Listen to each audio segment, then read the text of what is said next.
Hello, everyone, and welcome to another episode of How Leaders Lead with David Novak. Today's guest is Eric Kutcher. He's a senior partner and chair of North America at McKinsey Company, which, as most of you know, is one of the largest consulting firms in the world. Eric's a renowned expert in AI, and he talks a lot about how this is the most transformative moment our generation will get to lead through. He's spent over 28 years coaching the world's top companies through massive change. And in today's episode, you'll get his coaching and expertise around how you should be utilizing AI, not just for productivity, but for new revenue generation and growth. Enjoy this conversation between David and Eric, and I will see you at the Debrief.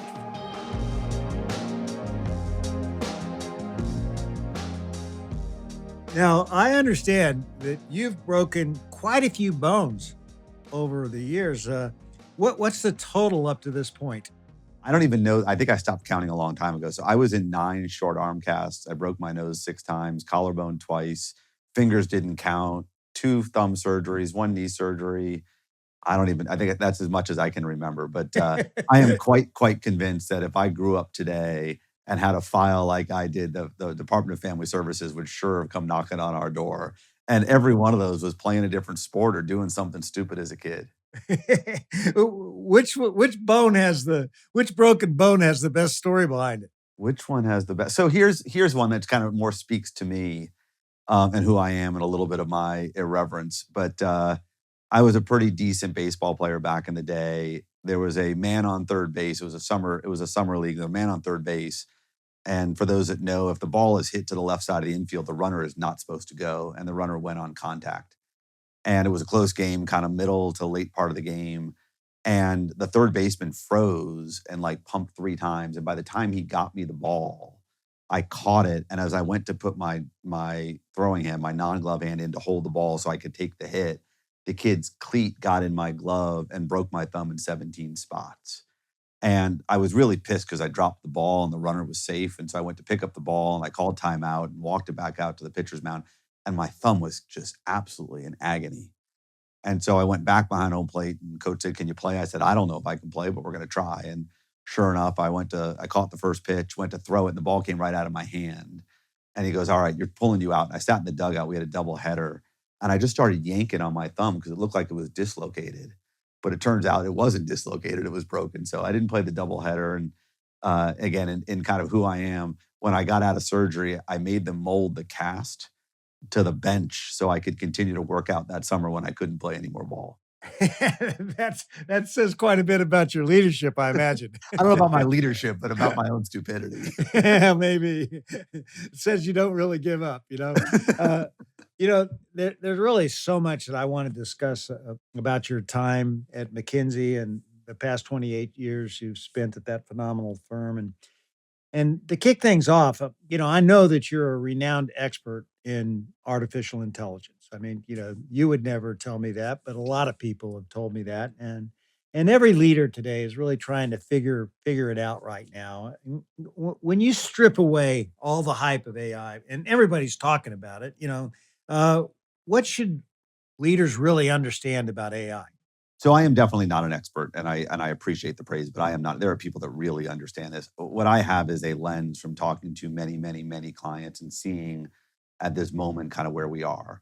I think this is, and I've talked about this, the most transformative moment that this generation will get to lead through, right? I think this is a once in a generation type technology transition. As someone else pointed out to me, it's probably the 4th great industrial revolution. The first one goes all the way back to the invention of steam.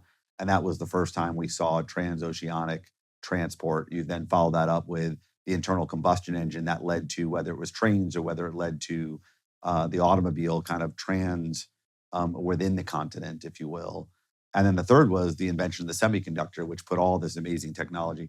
And every one of those had a 40 to 50 year period of massive change. Some of that comes with the Industrial Revolution. You see levels of productivity. I don't think we've seen this since the invention of the semiconductor. And what we are now about to witness is this generation's opportunity to think about. So I believe in this moment.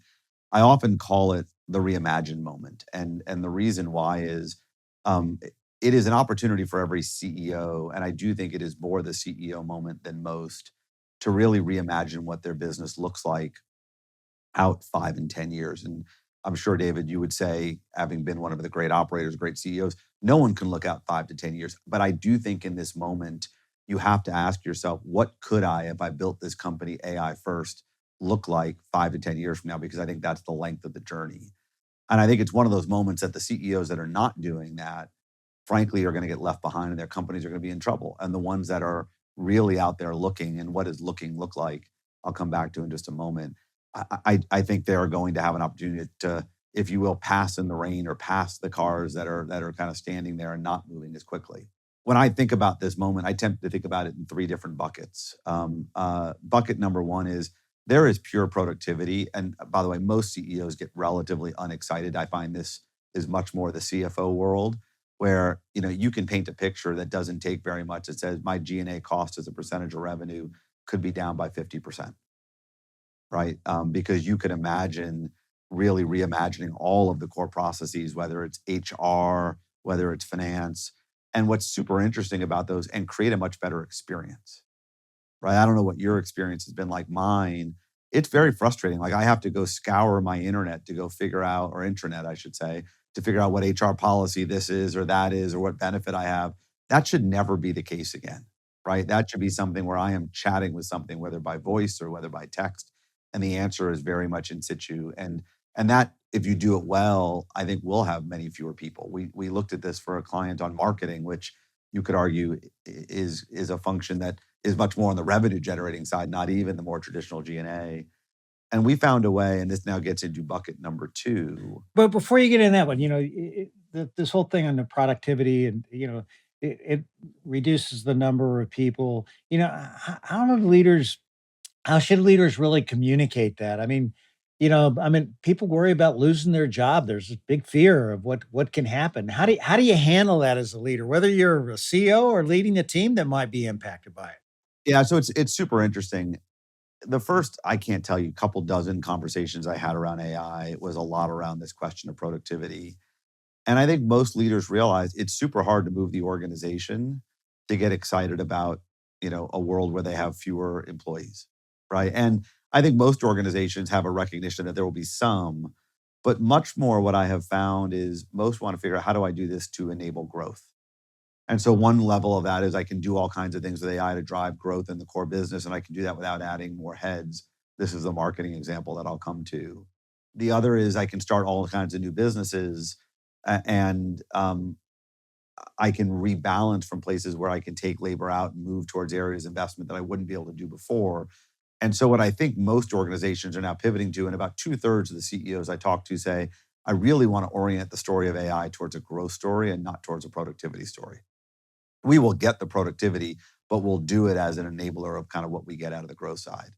And so I think most senior executives, I think they've struggled with, I'm going to use this as a real source of, as I said, the G&A at 50%, and much more, how do I think about getting the resources to the places that will make the biggest difference to allow that level of growth that we've been unable to do in the past. And frankly, we have limited the growth because we don't have the investment capacity to go take the resources away from here and move them over here. Got it. So move into that second All right, so bucket. I'll look into the marketing example. So this is a CEO of a company that's worth about $300 billion, right? Has been on an incredible journey to get there. He really wants to hit $1 trillion. And he wants to do it in the next 3 to 4 years. That is, not that many companies, and I realize we've lived in this unique moment where you've seen more, but there have, it's only 4 or 5 years ago, we talked about maybe we'll see our first $1 trillion company. And now we've got, upwards of 5 trillion, and there's probably 7 or 6 or 7 of them. But it wasn't, that was not a common kind of level of scale. And he said, look, I know I've got about 1,000 customers today. And the only way I can get to $1 trillion is if I can get to 3,000 customers. And I've got to figure out how to do that because I'm not, without adding any resource. I've got to figure out, how do I go? And by the way, to do that, I've got to go after very different segments and a very different go-to-market motion that is much more what they would call product-led and much more kind of self-discovery and scaling through there before you come. And so how do I target those customers? How do I message those customers? And how do I do that all using kind of an agentic first, right? And so we really are in the middle of kind of reworking what that organization looks like, right? To enable that 1,000 to 3,000. And the whole reason they haven't gotten there in the past, they haven't been able to make the investment. Now, some of that investment to get to the 1,000 is going to come from places where they absolutely reduce heads, but it's going to go to places that allow them to go to from 300 billion to $1 trillion. And I have to say, when we started this conversation, I didn't think it was possible. I was like, there's no way we're going to get to $1 trillion in 3, 4, 5 years, pick that time period. And now I think it is, right? I actually think you can do that. So, but that's an example, because you could have started that conversation on marketing about how do I go and take out some large percentage of the marketing force?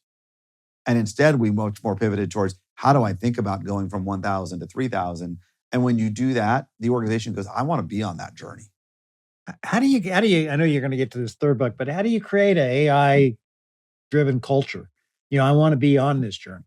So in the case I just gave you, you have to start by saying, do we want to get to this place, whether it's 1,000 to 3,000, it's 300 to $1 trillion, whatever that mission that you're saying, and why? And one of the things I've learned over the years, as someone taught me, is there's different groups. There's some people that are motivated by what's in it for them, right? You may argue that if I go from 300 to $1 trillion, look at my bank account. There's another group that says, what does that do for the community around me? There's another group that says, what does it do for my customers? There's another group that says, what does it do for my team? Right? And so you have to figure out how you can create the why that speaks to everyone, that puts everyone in that organization on that same mission, and that every one of the jobs that you are doing is orienting towards that mission. To do that today, you can't do these things. You can't dream that big without thinking about what does it look like AI first. And the hardest part one of the things that's so magical about AI today is the most democratized technology we've ever seen, right? It's in everyone's hands. It's why everyone talks about, look at the rate and pace which they got to 100 million users, right? Everyone is using this, whether you're using it to plan your trip, whether you're using it to plan your recipes, whether you're using this to ask it the question you used to ask Google, right? Everyone is using this, which means every one of our employees is using AI. So I got to get to this third bucket, but I want to ask you this one because we're on this. It's so fascinating. What skills should leaders be developing in their people if AI is doing so much of their thinking these days? Yeah, so I get this question a lot in the context of McKinsey, right? Because this question comes up is, gosh, what a lot of the work that you guys were doing some period of time ago, the AI can do. And I'm like, absolutely. But if you go back in time and look at what I did when I was first an analyst, what I took 6 weeks to do, we now call Tuesday between 8:30 and 9. Like, that's just the way it's been. It's been evolving that way. The problems get more complicated. The young adults that are graduating from university that I get to speak to, I say, look, the things that will differentiate you is A, have you learned how to become a great prompt engineer? Do you know how to ask the right questions? And by the way, part of asking the right questions is being incredibly intellectually curious, right? You're going to get a surface level answer in some period of time. It could be 3 minutes, it could be 5 minutes, it could be an hour, depending on the complexity of what you ask. But do you understand why you got that answer? Are you willing to challenge that answer? Are you willing to ask it more subsequent questions? Are you willing to ask it a different question to get a different answer, to see what what the A's and the B's or the red and the blues? And so you have to get super intellectually curious, and you have to be willing to be a good prompt engineer that never accepts the first surface level answer. And so I think today everyone has to start to do this. How do you teach curiosity? How do you teach that? How do you drive that deep in your organization? So I believe that anytime you're trying to make organizational change, there's a lot. There's an influence model, and one of those is role modeling, and the other is questions that you can ask, right? And so people tend, and you know this, when you were, if you're asking a question, people are going to start to realize it's important, right? That is one of the, I would say, the privileges of leadership. And for me, it's every time I get in with a team, first of all, I ask them how they're using it. Like, I ask them, well, what did you do? How'd you come up with this answer? How'd you use the AI? What questions were you asking it? Did you ask it X? Did you, you have to be intellectually curious first and foremost if you want them to be intellectually curious. B, they have to see that you're using it, right? What are your own experiences? So I will talk about like how I used it to do X or do Y. And then, you have to find ways to celebrate, whether it's teams or individuals who do something outstanding to use a technology, which is a little bit of the pulpit that you get to sit on to say, again, I don't know, maybe this is just inside my firm, but inside McKinsey, you will see if someone of leadership celebrates someone else, everyone starts to say, well, why did they get celebrated? And how do I get celebrated next time? I want to be the one that gets celebrated. What did they do? And you start to watch people follow, especially if they see the same kind of common thread of what someone in leadership is Yeah, celebrating. you understand obviously the power of recognition. I mean, Yeah. that's exactly it. That's the And by the built-in way, I'm not power. sure it works in every organization, but it sure works in the folks I that think I've it works been around. everywhere. Yeah.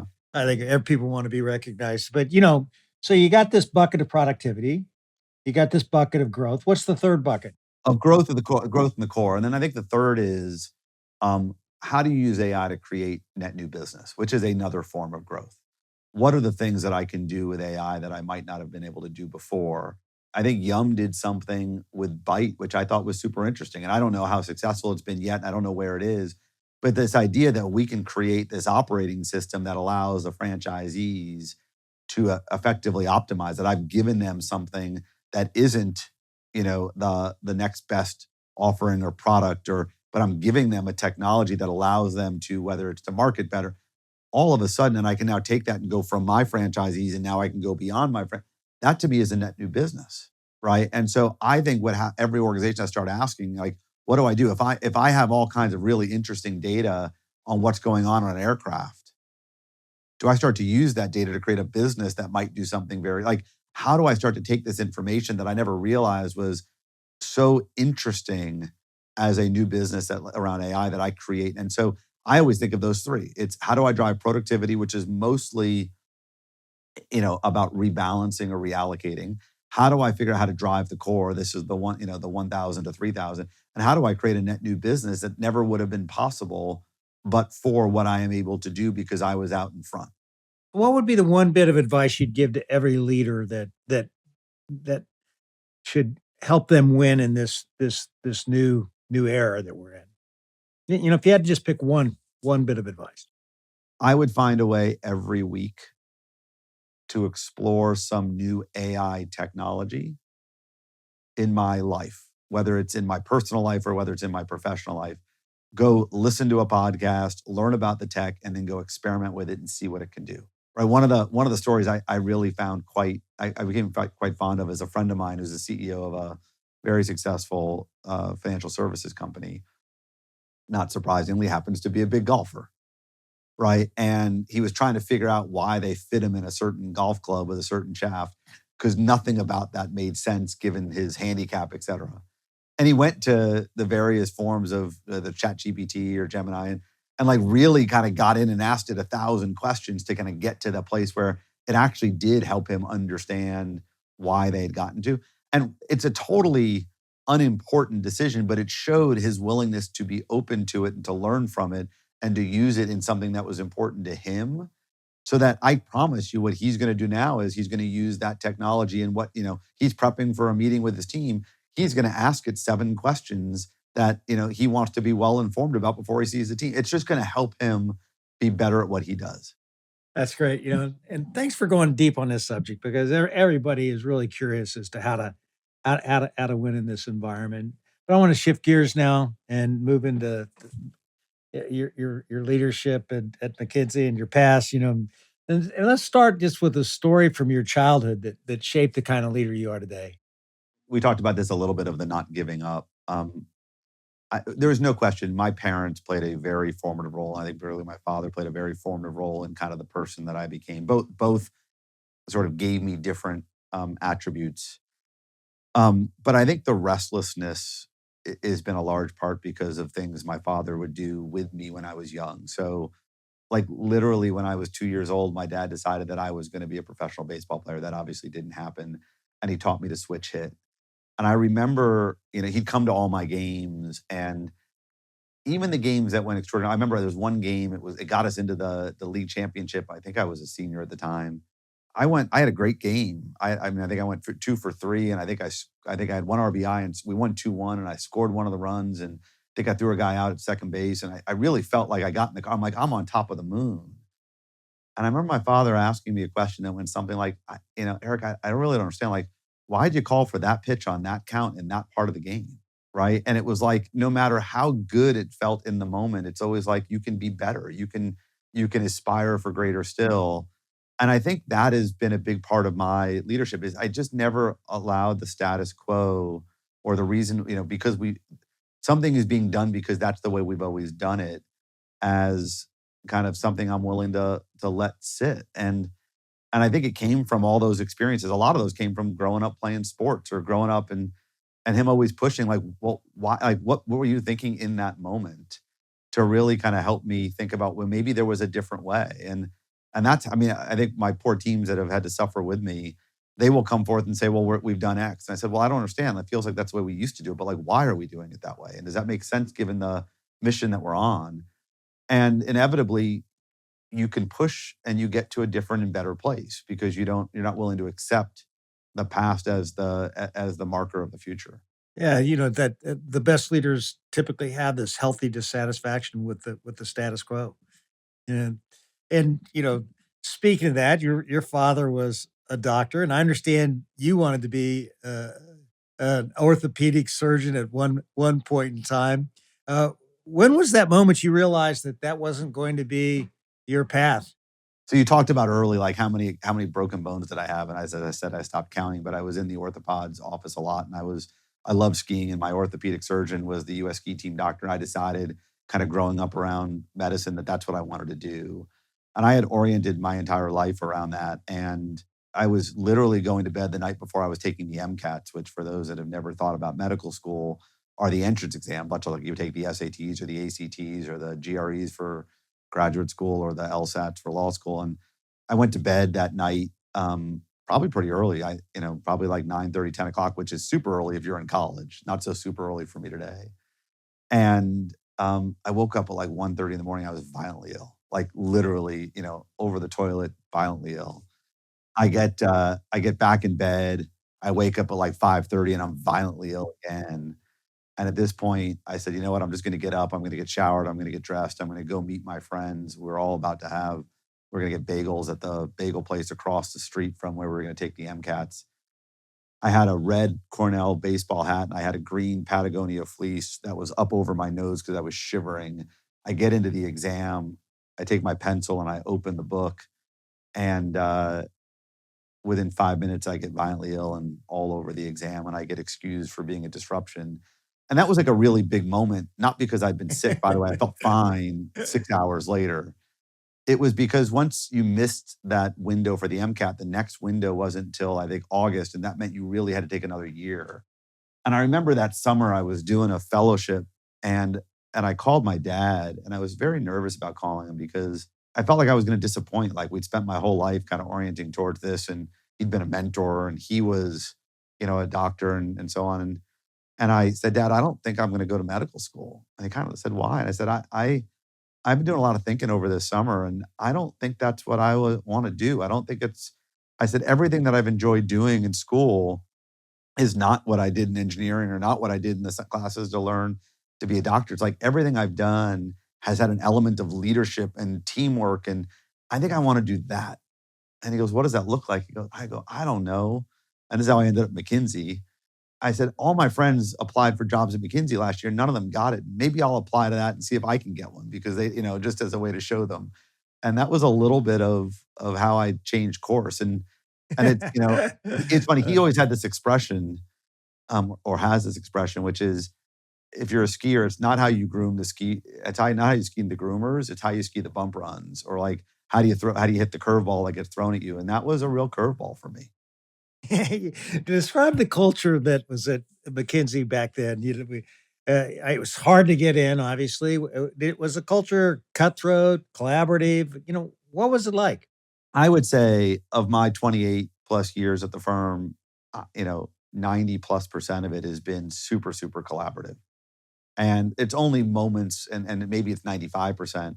There's a 5% of the window where the firm is not at its best, and then you can get a little bit cutthroat and people feel like they're competing. But it's one of the things I've always loved about our firm is we celebrate team, we celebrate collective, we don't celebrate individual.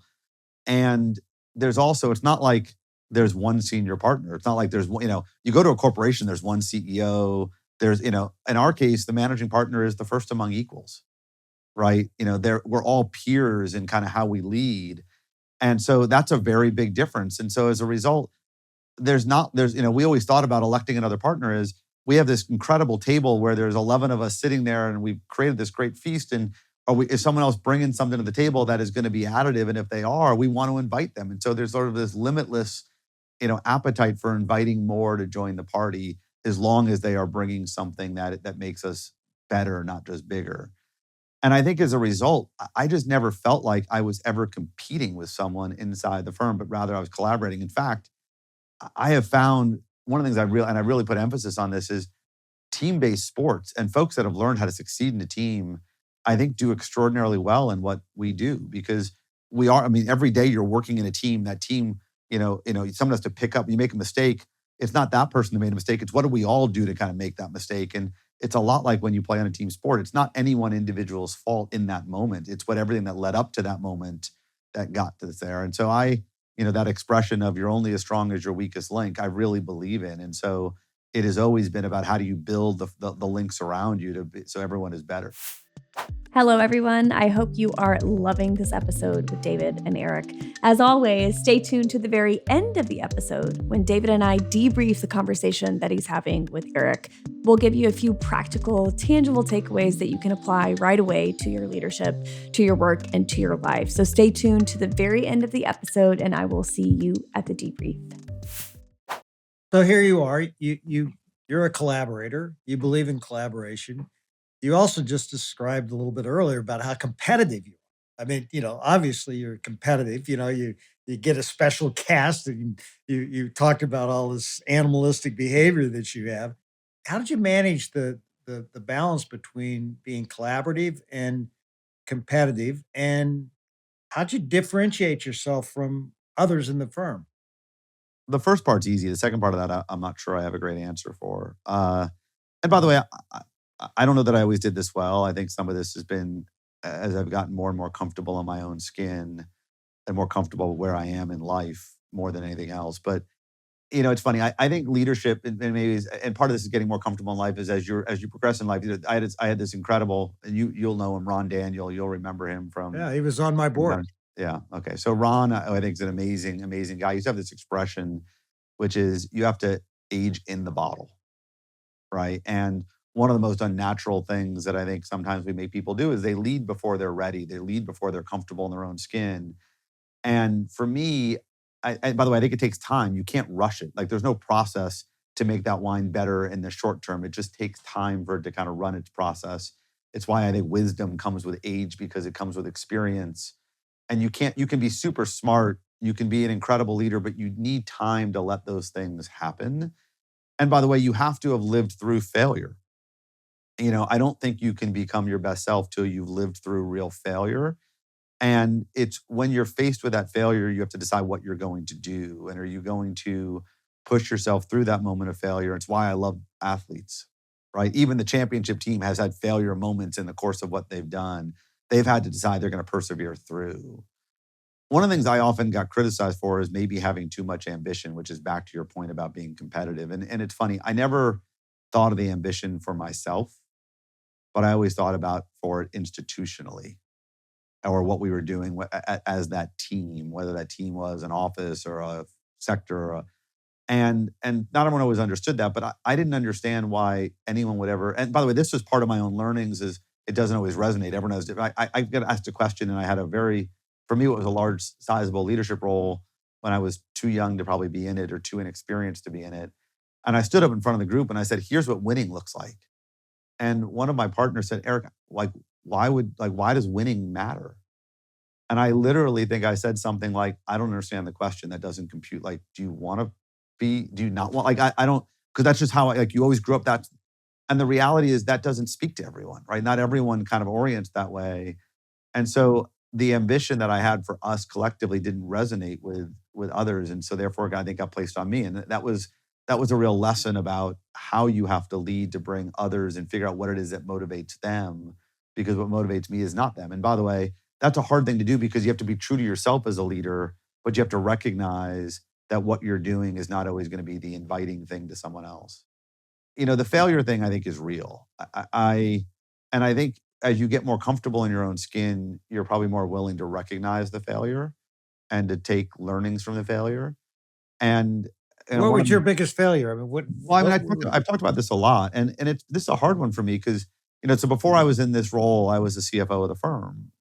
And I thought I had, I mean, if you, I didn't want to be the CFO of the firm. I was asked to be the CEO of the firm, CFO of the firm. And I did it because I've always been a good soldier. And when the leader asks you to do something, you figure it's in the collective best interest. And so you do it.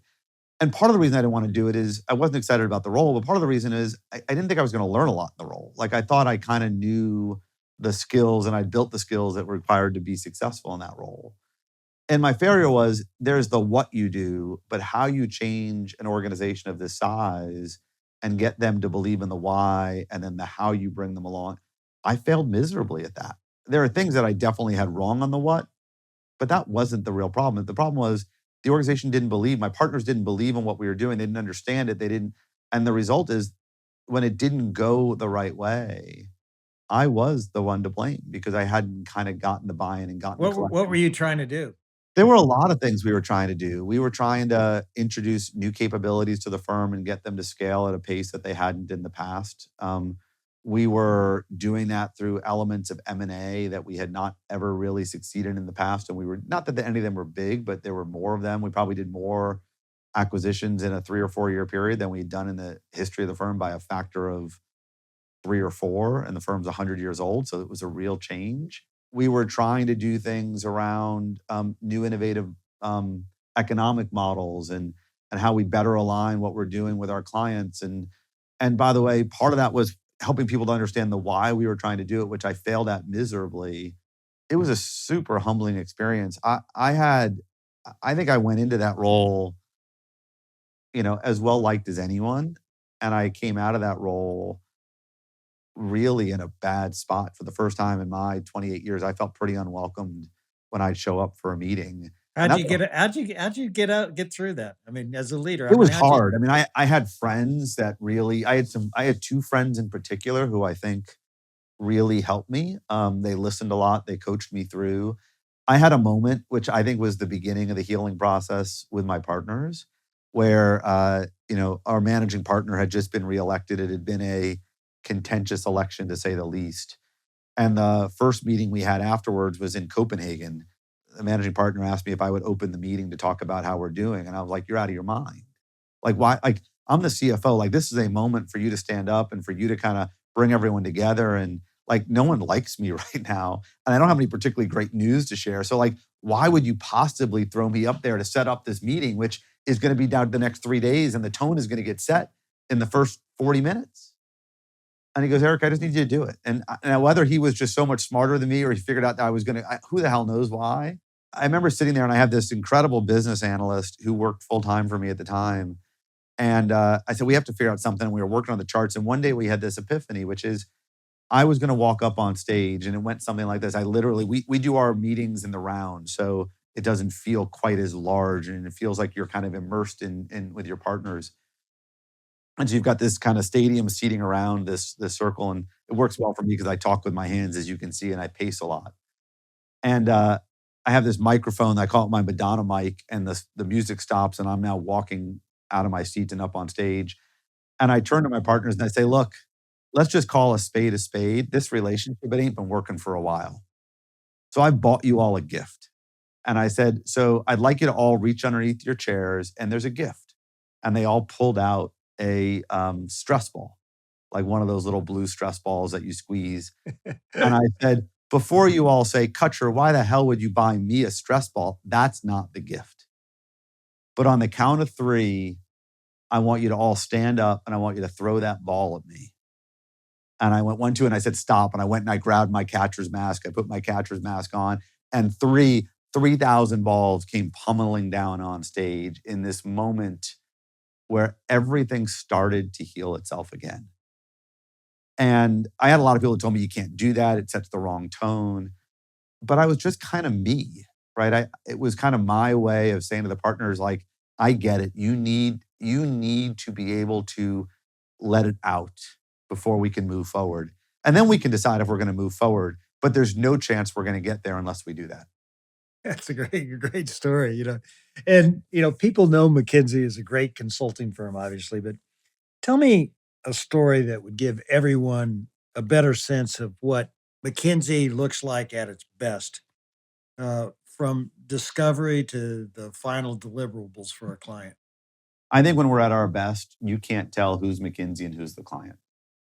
That when we're on best, we are literally working from the CEO's office all the way down to the front line, that we are collectively as a team set on a set of objectives like that man on the moon moment, where we've set something that no one thought was possible as an objective, and that we are working tirelessly to achieve it. That everyone from the front line of the client to that senior, literally at the end say we would never have gotten there but for.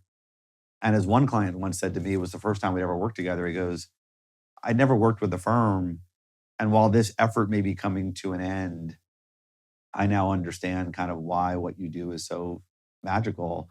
And I think of this much more as the end of the beginning, because I know we're going to do a lot of great things. It was just, that's what it feels like. And it feels like a selfless team who is willing to do everything to make this organization better that you care about. And one of the things I've always loved about it's hard because when you serve a client, you serve a client at the level of intimacy that we get a chance to do it often.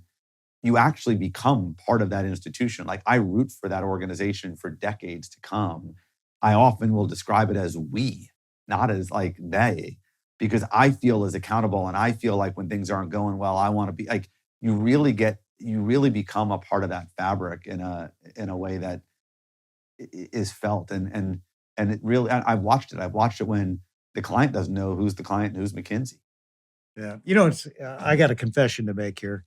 Uh, I ran marketing at Pizza Hut. And we had very little, low budget, couldn't really afford consultants. And then I got promoted to be the executive VP of marketing and sales for Pepsi-Cola company. And I went in and we had a huge marketing department, obviously. And everywhere I looked, there was a consultant. And I was like, what do you do? Because we had all these consultants running around, you know, doing what I thought was the job of the person that was in the job. Okay. And I got this belief that that many people who hire consultants are just lazy. They don't do their own thinking. And so then I end up running Young Brands, and we're also very frugal. I mean, I had this phrase, if it looks like a consultant did is start over. I had all this, disdain for consultants. And then, we did end up using consultants a couple of times. I'd be curious as to what your reaction is to that. And when should you hire a consultant? Because I know you're a pretty avid golfer. Do you have a coach? Uh, I have had few coaches.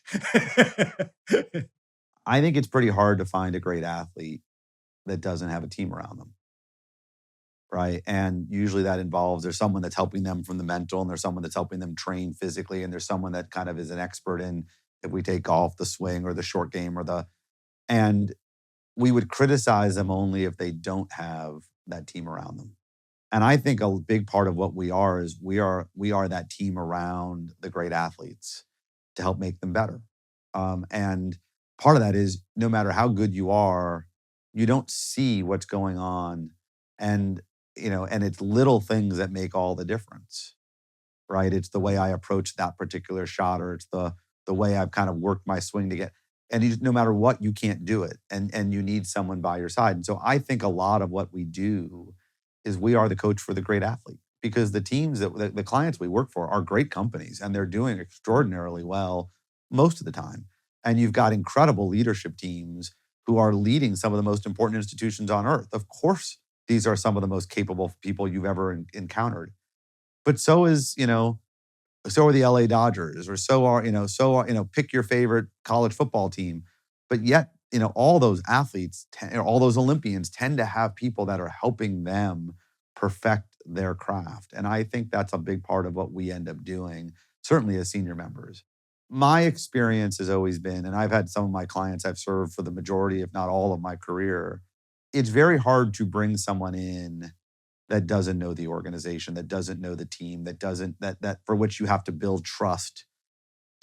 Because those things, to take the leaps of faith that we as a firm and we as consultants will push, organizations to do is a leap of faith. It is, you have to really have trust in that person that they have your best interest. I don't think that works well transactionally. My philosophy has always been, I am extraordinarily long-term urgent with my clients. As I said, I've served one client for 28 plus years. And there are times when we're not engaged at all. There were times we were thrown out of the building.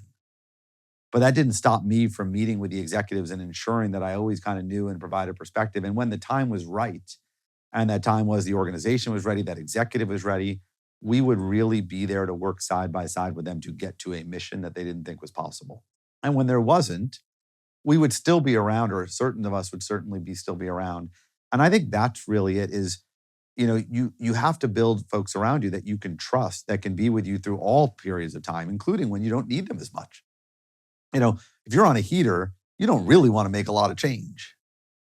But that doesn't mean you don't want that team around you, seeing what you're doing, and maybe just actually saying, keep going. You're on a heater. You mentioned long-term urgent. Yeah. Explain.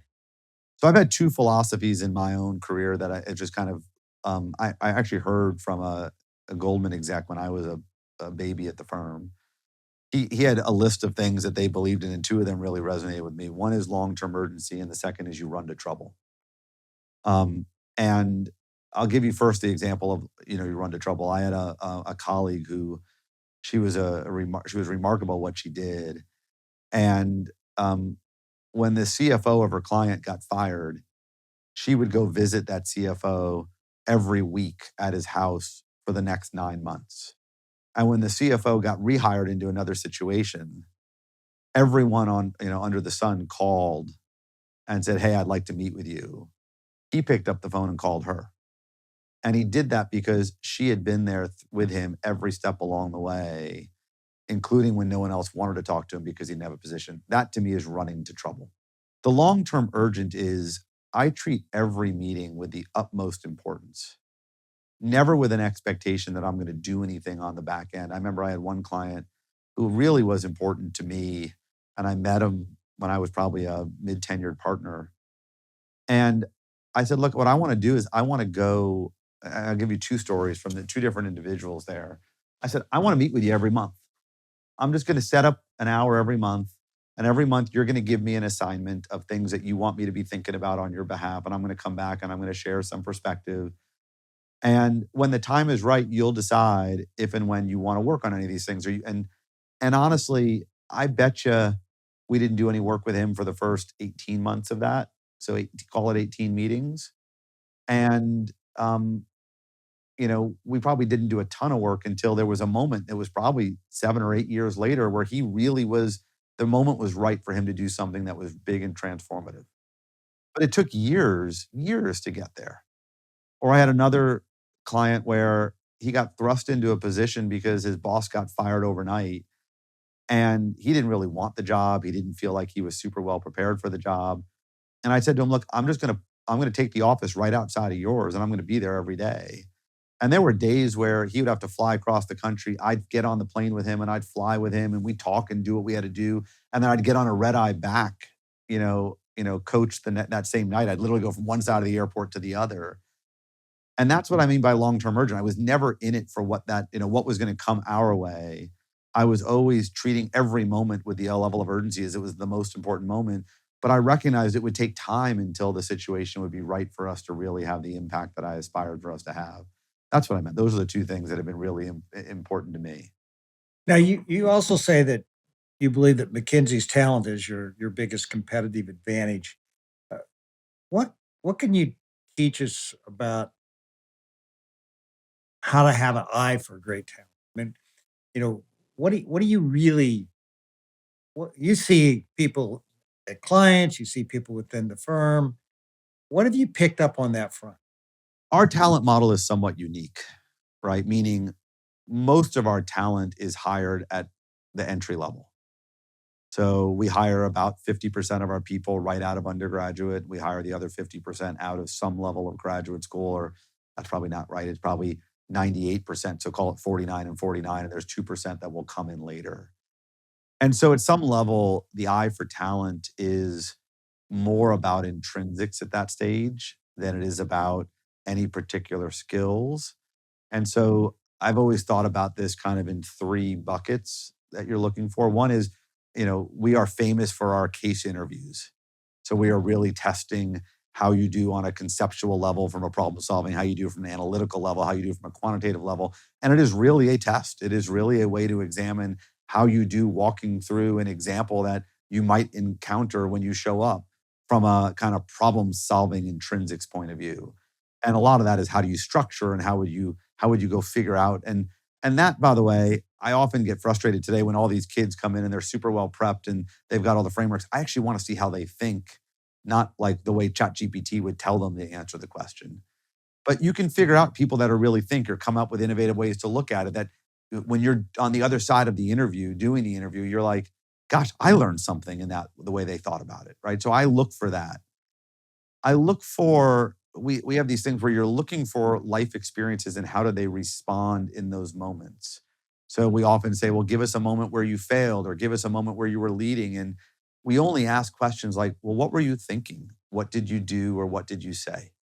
So you can't tell me the story, right, other than kind of through those. And you're constantly asking them, well, what'd you say to the person in that moment? Right? Well, why did you say that? Like, what were you thinking about? Or, because you're trying to understand how they influence and how they kind of navigate tricky situations. And someone that's kind of testing the maturity and are they kind of more mature? Because we're going to throw a lot of these young folks into situations where they are with much more senior experienced, more seasoned leaders. And so how will they react in those moments?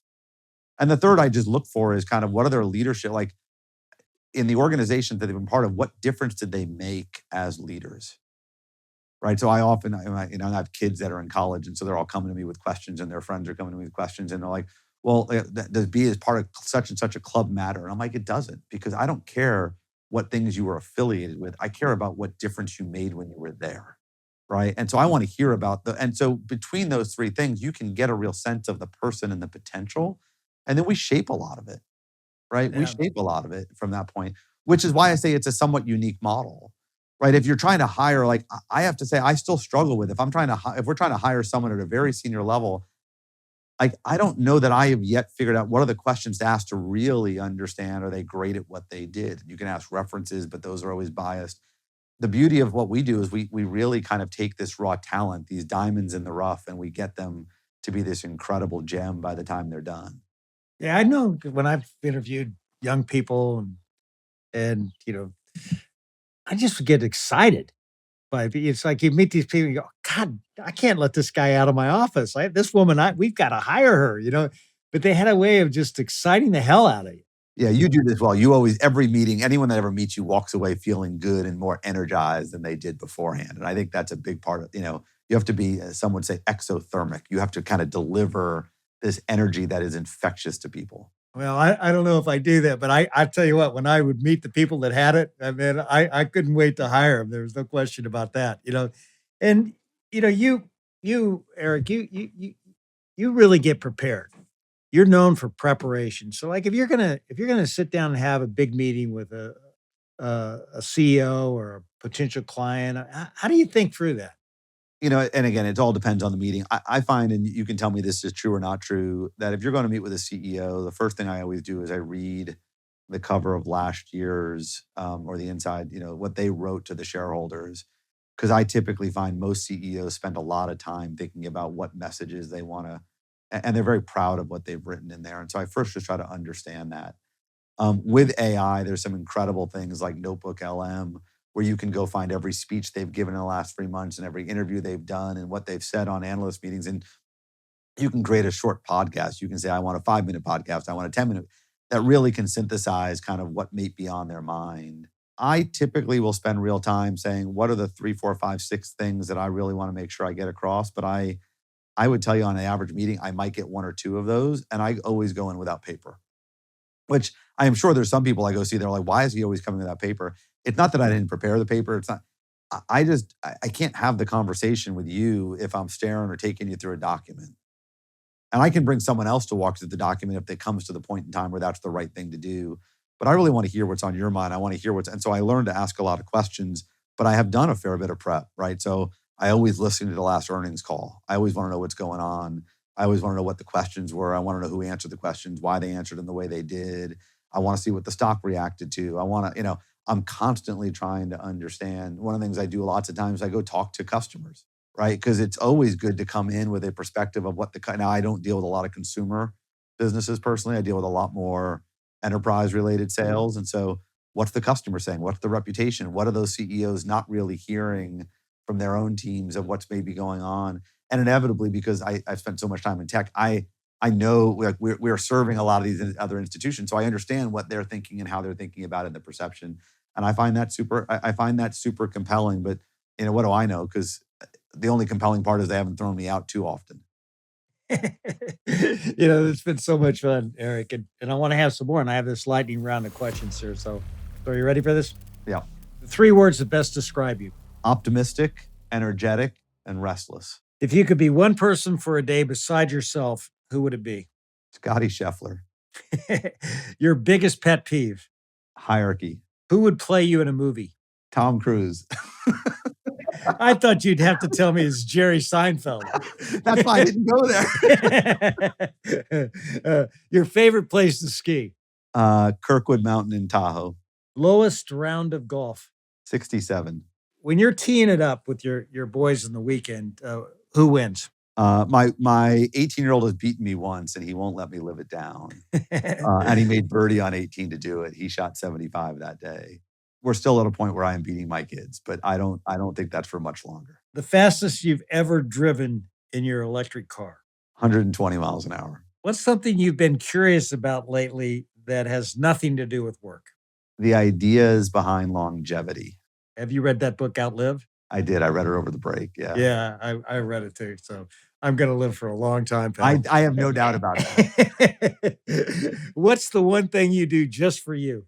I go to the gym every day. If I turned on the radio in your car, what would I hear? Right now, you'd find Spotify is the thing that I am using most often. And I've been listening to a couple of different artists lately. I've been listening to Coldplay. I've been listening to the Goo Goo Dolls. I've been listening to Train. What's something about you few people would know? I think most people would think about me more about my head and what's going on in terms of my brain. I actually think what really those that know me well know about my heart. What's one of your daily rituals besides your workout, something that you'd never miss? My cup of coffee. All right, there we go. We're out of the lightning round. Good job. All right, just a few more questions here, and we'll wrap this up. Eric, you have 3 kids. How have you brought the way that you lead at McKinsey and taken it home? It was super interesting. I just had about 35 of my partners down at my place in South Carolina. And no, this was actually, I apologize. This was 35 of my engagement managers and associate partners. So just before folks become partner. And someone asked me the question about as I look back on, as my oldest turns 20 on Sunday, do I feel like I was a good dad, or did I miss out on all the things? And did I really kind of orient more towards my career and the firm, which can take a lot of my time? And I had been feeling better as my kids had gotten older, that I had done a lot to influence them and that they actually rely on me more and more, especially as they enter this phase of their career. But when this young pregnant woman asked me this question, I said, I don't want to answer the question, but instead I just FaceTime my daughter. There's about 40 people in this room, and one of them just asked me a question that I think you're better prepared to answer. And she goes, well, what's the question? I said, well, was I a good dad? And she paused for a moment, and she goes, absolutely. And she said, I said, well, why? And she says, I always knew whenever I needed you, you would be there no matter what. Right. And so that was very meaningful to me as to, the presence of, and I do think about that from a leadership point of view. Like, I think my colleagues would say, no matter where in the world I am, if they need to chat with me that day, they will get me. If they, that my response time to call them back is very fast. And I do believe that this is the urgency point. Like, you always have to be there for people's moments of need. They have to know that you will prioritize them. And that's part of the trust. And so I think that's been a big part of what I do at work. And I think it's a big part of how I've been as a parent. People talk about work-life balance. You just talked about, a few minutes ago, red eyes and being away and all the travel. What's your take on work-life balance? I mean, how do you think about it? I honestly don't. Right. I mean, I've always thought this a little bit of fictitious. Like I love what I do. Right. And what I do, I wouldn't do what I do every day. I wouldn't travel the way I do. With the exception of about an 18-month period that I talked about as the end of my time as CFO, I've been at the firm 28 plus years. I've run to work every day for all but that 18-month period. That's an amazing thing. So like I have not chosen to say I'm going to do work here and life here. I rather make them all integrated together. So my kids are part of my work. Like, we do these retreats, I bring the family. They know a lot about the firm and a lot about what I do, and it's part of who they are. And then vice versa. I bring my, I've just never believed you could ever separate those two things if you're doing something that you care so much about. And that's been true about my passions too. Like I am a deeply passionate golfer, but I involve that in what I do from a work point of view. Or I happen to be a diehard Yankee fan and I bring lots of clients to see like I found a way to make work and life very intertwined so that it never felt like I had to draw lines that were this artificial balance point. And it's why I don't think I've ever like I've never gone to work, like not with the exception of that one small period where I was not excited to go that day. Well, tell me if this is true. I'm sure it is because, but I heard you said that you've got 10 years left before you retire at 60 years old. You're such a young guy. Why would you retire at 60? Yeah, I think the last couple of years have made me change. So the firm has this, the firm our firm has this real incentive to leave by your 60th birthday, and I think it's an important thing inside the firm to do that because it's how you pass the firm generationally, right? It's actually an important point. It's a young person's firm, and so I'm now 51. I've got up to 9 years that I can stay at the firm as long as I'm being useful and helpful to the firm. I used to think that I would really kind of, not want to be tethered to my phone and be able to play golf and not have to worry about the 150 emails that came through. And what I've realized over the last probably 2 years is I'm just not set up well to retire. Like it's just not who I am personally. And so I think now much more about working like really in it, doing something meaningful into my mid 60s. And then after that, doing something where I'm kind of giving back professionally in a different way, but not maybe necessarily at the same speed for another 10 or so years. And at that point, that's 20, that gets me 25 years from now. Who the hell knows how I'll feel in 25 years from now? So You never retire, Eric. You refire. You yeah, I think that's refire. right. I like that. The I like that. retirement word is a bad word. You know what do you see, Eric, as your unfinished business, both for McKinsey and you personally? So I think the first thing is as a parent, it's always unfinished, right? I mean, the reality is when it's all said and done and they finally, put it in stone, what I really want them to write is, beloved husband, father, and friend. And so you have to make sure no matter what, you are there with your family and with your kids. And I'm at this super interesting time as they're kind of thinking about what they're going to start their careers at. And kind of as they're in college, like they're in this incredible moment and to make sure that I'm there and don't, and that part never finishes. If, as my father taught me or my parents taught me, little kids, little problems, big kids, big problems. And so those never go away. And you're always kind of worried about, it's one of the things I think about leadership a lot is you absorb the pain of your kids or of your teams, but you celebrate and live and bask in the glory of their successes. And so that part is not done. Professionally, it's funny. I talked about this kind of being comfortable. I'm much more centered now than I ever was. And so I don't have a lot more that I have to personally feel like I have to prove. I do a lot of what I do, and especially as I've been leading inside the firm today, as I think a lot about this word stewardship. I think the firm McKinsey turns 100 this year. I don't think any of us know the exact day.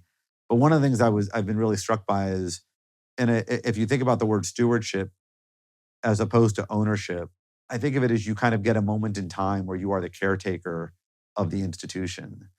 And so until like you stand on the shoulders of those that came before you and handed you this incredible thing, and then your job is to make it better and hand it to the next generation, and then you've kind of done your job. And I haven't yet been asked to give it to the next generation fully. And so until I do, my job is to continue to make the firm better. And I think part of that is continuing to build the culture and that attracts what I think is the most amazing talent and gets them to want to stay and do the things we do, which I think is a noble purpose. And then it's probably to help position us for what I think is going to be this greatest moment of transformational change that I've lived through, which is this AI moment. And so how do you get the organization ready to do that in a partnership? And so I think once those things are done, I think the firm will be happy to say goodbye to me. Last question. What's one piece of advice you'd give to anyone who wants to be a better leader? I think great leaders are much more about the team they leave behind than about themselves. And so I think if you are self-oriented and are doing this for you, are doing it for the wrong purpose. Great leaders think about how they make every one of the team members better. And that's their job. They chose that team because they believe collectively that team can do something magical. Their job as the leader is to make every one of those people reach their full potential so that collectively they can achieve that impossible. If they do it because they think that team is leverage for them, that is selfish and they are a bad leader. And I think that's a really important difference. Eric, this has been, a great conversation. I want to thank you for taking the time. You definitely are smart. There's no question about that. And I've had the privilege of getting to know you. And I think what if there's anybody that doesn't realize that you don't have a heart, they might not have one. Okay, because I think you have that unique combination of being smart with heart, and it's I'm sure that's why your clients love you and people love you since you stopped being that asshole CFO. It is true. Sometimes it's horses for courses, and I just had to play the role for the moment. Thank you. I really appreciate This has you been on the amazing. show. Thank you.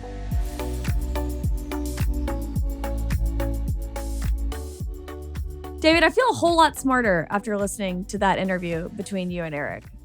Well, that's the way it should be when you talk to a consultant. They should make you a whole lot smarter and give you So insights true. that you wouldn't come up with on their own. So I don't know that you could pay Eric a finer compliment than that. I love this episode, David, and obviously it's very AI forward. And I think, it's people say this all the time, but for some reason in this episode, it held a little more weight when Eric says that this is a once in a generation technology transition. And we all know that AI is a big deal and it's changing everything, but the way that he approaches it and teaches it and encourages other leaders to teach their people about it is so significant. And I love the way that he broke it down and just made it really practical for everybody. And I'm excited, David, to get your take on some of those same concepts that you and Eric talked about in this debrief of your conversation. Well, what I liked is he pointed out a couple of things. Number one is that obviously everybody knows AI can drive productivity, by reducing costs and the typical employee count that you have in your organization. That's something that people readily acknowledge. But what he brings up is the fact that as we get smarter and smarter with AI, we're going to drive huge revenue generation and satisfy customers even more. And I think that's what really has him excited is the potential that we have to use AI to really grow businesses and drive their sales and profits much more significantly. The other thing that I loved, you were going to go ahead and you were going to say something cool. I was just going to say, everybody's manager or boss is trying to figure out how to incorporate AI into their work stream. But even if you're an individual contributor, I would go back and listen to those three things that Eric says around what he believes AI is going to be most impactful around. Especially pay attention to the third one where he talks about how it's going to allow for much more net new business for any company. So even if you're an individual contributor and not in charge of helping your entire team adopt AI in all these different ways, how can you think through what AI will allow you to do in terms of generating net new business and coming up with these new revenue streams?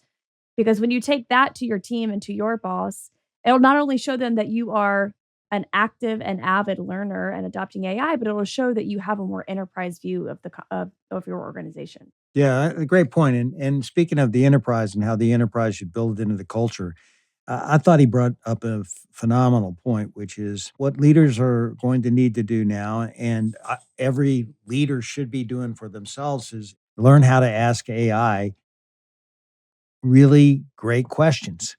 Because the better questions you ask, the better the input you're going to get from ChatGPT or whoever you go to. So to me, that That is a great insight. And when I think about it, the best leaders always have known how to ask great questions. The best leaders ask questions of their people, they ask questions from customers, they ask questions from investors or you name it. They're very good at driving for insights through being curious. And I think teaching people and teaching yourself how to ask really insightful questions is a great leadership skill everybody should really build in. And people always talk about the importance of listening. That is absolutely true, but it's much better to listen after you ask some really good questions because that's when you're really going to get the best insights. He talks about being a good prompt engineer, and that was a very good uh, piece of feedback that I've taken from this conversation. And even, since I've listened to it and since I've been using Gemini and ChatGPT, I try to stop myself before I hit enter on my chat and I say, okay, is this prompt going to elicit the informed piece of data that I'm really looking for? Yeah, and the better we all get at really you know clearly articulating those prompts, I think the more power we're going to get out of AI. Switching gears just a little bit, David, I want to talk about failure. And in the episode, Eric shares this incredibly vulnerable story about failing as a CFO. He lost confidence of his partners, became unwelcome in meetings. He talks about how awkward it was when he walked in the door in meetings after that period of time. But he worked his way back in and rebuilt trust and gained the approval of his team. For someone who needs to repair trust with a team after a pretty significant misstep, what would you tell them to do? I think the first thing you have to do is go public uh, with the fact that you were accountable. Take accountability. Say, hey, this was my job, this was my role, and it didn't work out well.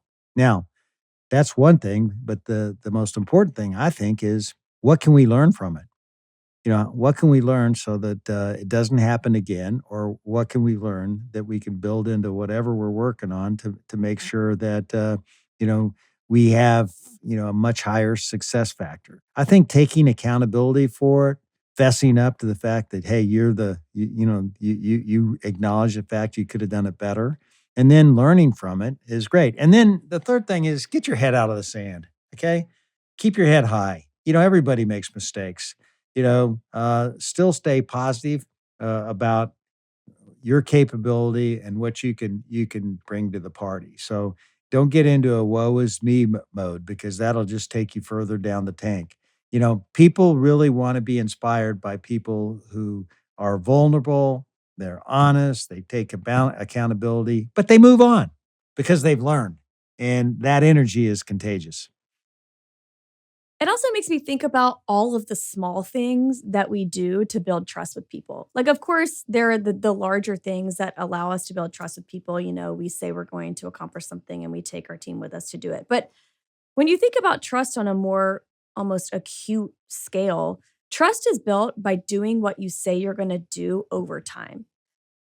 So I would also add to that, David, if you do need to build trust, in addition to saying, hey, everybody, I made this huge mistake, here's what we can learn from it. I also think that the more you can show up for your team, say you're going to do something and follow through on those things, no matter how large the scale of those things are, that'll go a really long way in helping you repair what has been broken. Yeah, if the mistake or whatever you did that didn't work out is more of a one-off and not really reflective of your overall performance, and that you've built trust over time. I mean, people are much more likely to give you a do-over or to follow you in any event. I couldn't agree more.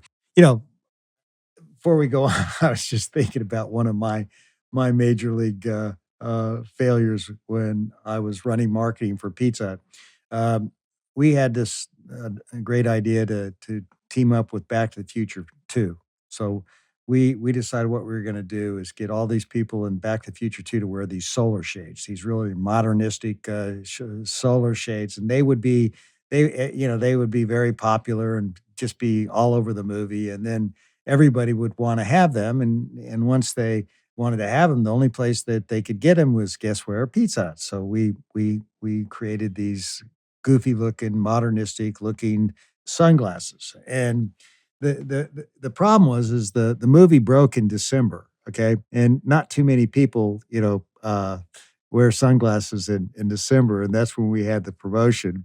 And the other problem was I'll never forget standing up, uh, and making a big presentation to internally and with the franchisees about how we were gonna be the largest, seller of sunglasses in the world, okay? And guess what? We're gonna do it in December. I know that sounds really stupid, but we didn't have total control over the release of the movie. Oh, But so I'll good. I'll never forget going to Chicago and talking to this restaurant general manager, and I asked him a question, not necessarily a great insightful question, but I said, "Hey, what would you like to see have us do, in the marketing world that, we're not doing now and could help you drive sales?" And he says, "I think you ought to go fire that asshole that came up with the solar stage promotion." Uh, so anyway, I'm not saying I totally came up with that by myself, but I took 1,000% accountability for it because I believe anything that happens on your watch is your accountability. And I also told the story many, many times of all the things that we could have done differently to ensure a better outcome. The other thing was to have an ironclad, contract with the studio, because what happened is that I think the solar shades were only in, like, 2 or 3 scenes, and you could barely see them. The only people that knew they were there, was me. So, we learned from this, and the other thing that was kinda interesting is that that came on the back of, like, 5 or 6 home run promotions. Everything we were doing at that point in time was working. And so when that happens, you start smelling your own perfume and you start thinking that, you're not going to really make too many mistakes. And I think that's when you're most vulnerable to make your mistakes is when you think you're better than you really are. And our marketing team was we thought there was nothing that we couldn't do. And I was leading that charge. And once we acknowledged the fact we made mistakes, we bartered off all those sunglasses that we had left, and we moved on. But I think the reason why the organization and the franchisees and everybody was so accepting of it was because we had had so many great successes, and also we were very honest about the fact that we could have done a whole lot better. Do you still have warehouses full of those solar shades? I don't know, but I do have a picture of some people wearing them, and I Oh, kind it's of so good. I kind of keep it around every now and then just to take a look at it because it definitely will keep you humble. I love it. I love it. Okay, David, the final topic that I want to debrief with you is the idea around consultants. Obviously, Eric is heading up one of the most successful, largest consulting firms in the world. And I love in the episode, I mean, you just straight up confess to a consultant about how you think consultants are for lazy leaders. And I know you probably don't really mean that, but I'm curious about your thoughts on consultants. Has it evolved? Yeah, well, first of all, I overstated that, and because I think that I guess I'd have to be a lazy leader because I have used consultants in the past. But the point I was trying to make is that too many times leaders use consultants for everything, and they become a crutch. And the consultants constantly doing the thinking in the organization versus the leaders. I don't think you outsource your thinking. You don't outsource the accountability for thinking and leading to somebody else. In fact, I had a great consultant help me in an area that I needed. When I first went to KFC, I had this great idea to have a recognition culture and was giving out all kinds of fun awards like floppy chickens. But I would do that when I go on market tours, but I was only one person. And I knew that one person couldn't change a culture. You had to put process and discipline around it. Had to have training. You had to have something to be a catalyst. And Larry Sen, who was the father of culture, literally was named the father of the word culture and was from Stanford, a great researcher. Somehow he stumbled in my office one day and we met and he helped me develop all the processes we needed to take our culture globally and make recognition the thing that we became famous for. And if I wouldn't have had Larry, I would have been a one man band, but he showed me how to scale it. So he provided tremendous value on that front. And I've used consultants in the past to help us really identify areas to cut costs, in particular. I just think consultants can be enormously powerful, if they're used selectively and for the right reasons and not a crutch. But I also think that Eric brought up a really good point is that consultants can be your thought buddy.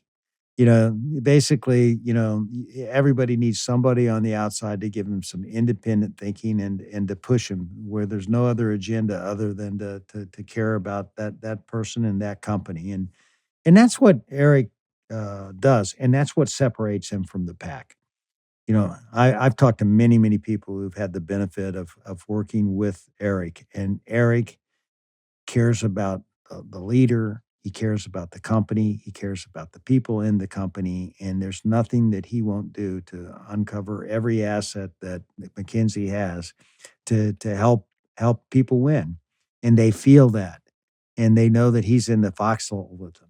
And when you can have somebody as smart as Eric in the foxhole with you, you've got a real thought buddy, and you've got a real action-oriented person that's going to help you win in the marketplace. And that's exactly what he does.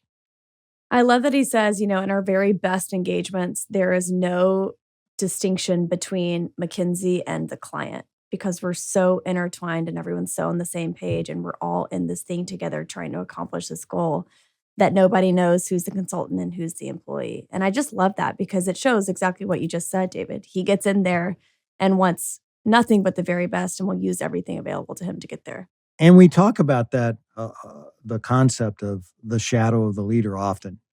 And, when you think about him running, such a huge piece of McKinsey, he's casting a huge shadow that I'm sure, drives a client focus in that organization that's critical. But if you can have people on your team, no matter where they come from, and you all feel as one, and you're all unified, and you're all working on trying to do the best to move things forward, that's when you've got it made. And to have really, really smart people like they have at McKinsey doing that for you, man, that can be a big advantage. So just let me repeat, consultants are okay, but they just shouldn't be used as a crutch. Thought buddy. Thought buddy, I love. And I would love to it. have Eric as my thought buddy because he's a lot smarter Ditto. than me. You don't have to agree with me. No, I want him as my thought buddy. Not yours. Okay. I thought you were saying he's a lot smarter than me. And yes, you're right. But don't agree with me. David, thank you so much for another fantastic episode of How Leaders Lead. And thank you to our listeners for tuning in to another week's episode. We will see you next Thursday.